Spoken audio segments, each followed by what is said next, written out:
We begin at 10 o'clock with breaking news. Former President Donald Trump has been indicted by a grand jury in New York. We've been following this for you since the first word of the indictment around 5:30 this afternoon.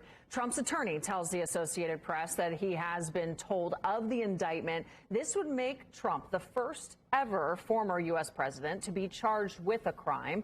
The New York grand jury has been investigating Trump's payments to Stormy Daniels to keep her from discussing their sexual encounter.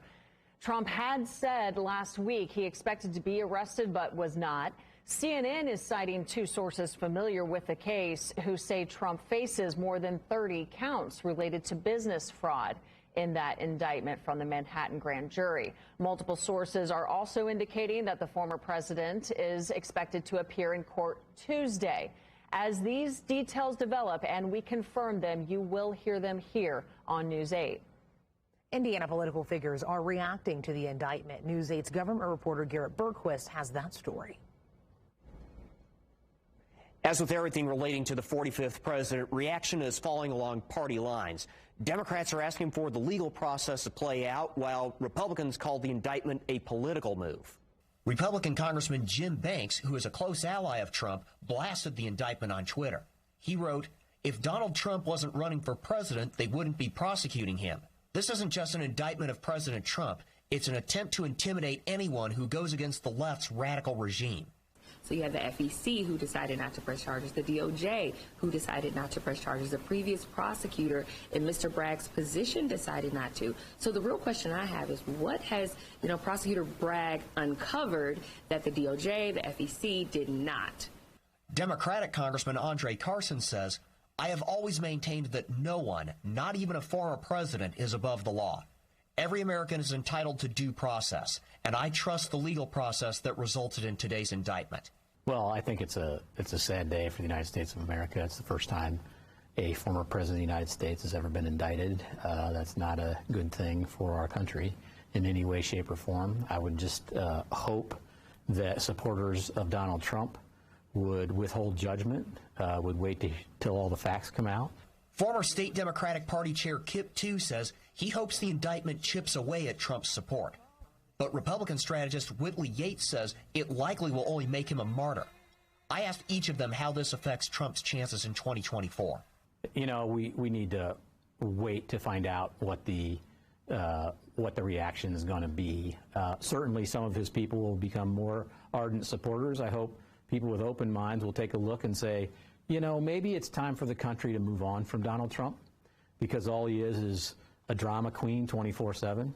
I'm going to be honest. I see this helping him. I think it's going to galvanize people from different walks, because they're probably going to feel like, and you're seeing this sentiment a lot through social media, that they've kind of thrown everything at the wall and hope for it to stick, from Russia collusion to January 6th and now this. And the timing of this does seem very peculiar, since he has announced that he's running for president again.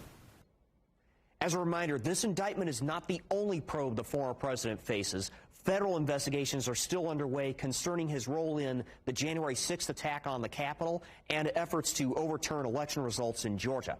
I'm Garrett Bergquist for Wish TV, wishtv.com, and like us on Facebook. Garrett, thank you. One more statement just in. This from Senator Mike Braun, saying our justice system is being abused as a political weapon to go after former President Trump and affect an election. This indictment is clearly a politically motivated prosecution by a DA who ignores murders and carjackings, but will contort the law to attack his political enemy. We also have new reaction for you tonight from former Vice President Mike Pence, who served under Trump. Pence spoke at a CNN town hall originally designed to promote his presidential campaign. Well, I think the unprecedented indictment of a former president of the United States on a campaign finance issue is an outrage. And it appears to millions of Americans to be nothing more than a political prosecution that's driven by a prosecutor who literally ran for office on the pledge to indict the former president. Remember, earlier this week, a judge ordered Pence to testify about conversations he had with President Trump in the lead up to January 6th. That testimony is part of a different criminal investigation.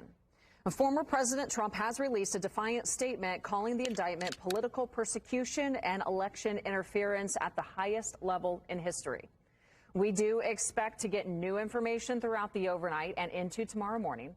Keep track of every development by going to our webpage, wishtv.com. You can grab your phone and scan the QR code that is on your screen right now to take you to our website. You'll also want to join us as you wake up tomorrow morning on Daybreak, on Wish TV, and on the Wish TV app.